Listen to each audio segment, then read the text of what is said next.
Hai hai hai, halo teman-teman. Selamat datang di cerita Nono dan Paman Siaga Bencana Tanah Longsor. Halo teman-teman, perkenalkan aku Nono dan ini adalah pamanku. Nah, karena paman adalah seorang petugas BPBD, jadi hari ini kita akan belajar siaga bencana tanah longsor. Yuk kita simak. Teman-teman di sini ada yang tahu tidak apa itu tanah longsor?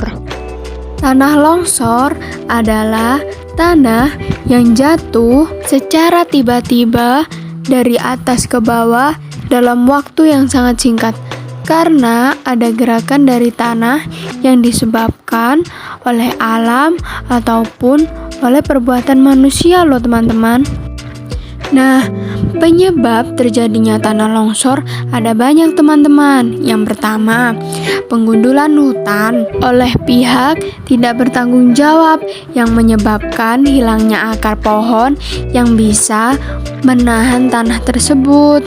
Lalu yang kedua, curah hujan yang tinggi, maksudnya hujan yang sangat deras dan berlangsung lama sehingga air yang meresap ke tanah akan membuat tanah menjadi lebih gembur dan rawan longsor teman-teman. Selanjutnya, teman-teman tahu tidak, sebelum bencana terjadi ada beberapa hal yang harus kita lakukan loh.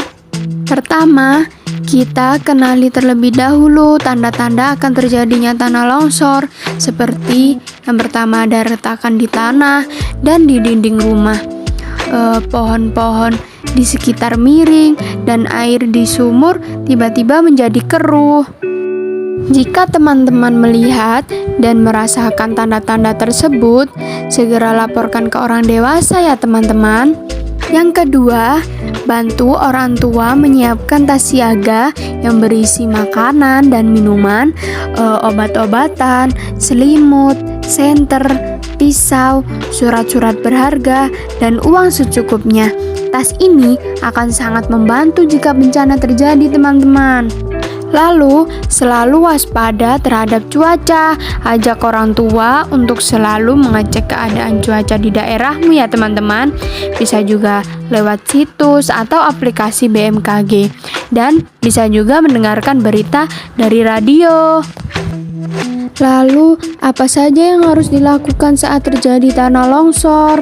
Yang pertama, jika kalian masih berada di dalam rumah atau ruangan dan mendengar suara gemuruh, segera lari keluar rumah dan cari bantuan orang dewasa di sekitar.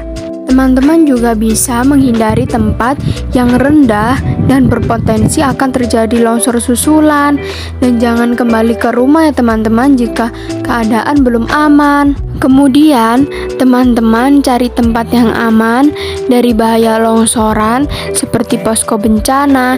Dan jangan lupa selalu patuhi arahan dari orang tua atau petugas demi kebaikan bersama ya teman-teman. Lalu, apa saja yang harus dilakukan setelah terjadi tanah longsor? Jika keadaan sudah aman dan ada kegiatan gotong royong bersih-bersih sisa longsoran, teman-teman bisa membantu dengan cara membawakan makanan atau minuman. Lalu bisa juga ikut membantu pekerjaan yang ringan lainnya teman-teman. Jika keadaan sudah membaik, ajak semua orang untuk menanam pohon dan selalu menjaga lingkungan. Nah, yang terakhir, teman-teman juga bisa belajar tentang cara menyelamatkan diri saat bencana atau dikenal dengan sebutan mitigasi bencana, teman-teman. Teman-teman selalu waspada dan siaga ya, karena bencana bisa terjadi kapan saja. Dan perkenalkan, ini Kak Ari dan Kak Fenty yang sudah menemani kita dari awal hingga akhir. Terima kasih teman-teman sudah mau menyaksikan video dari kakak. Sampai jumpa kembali.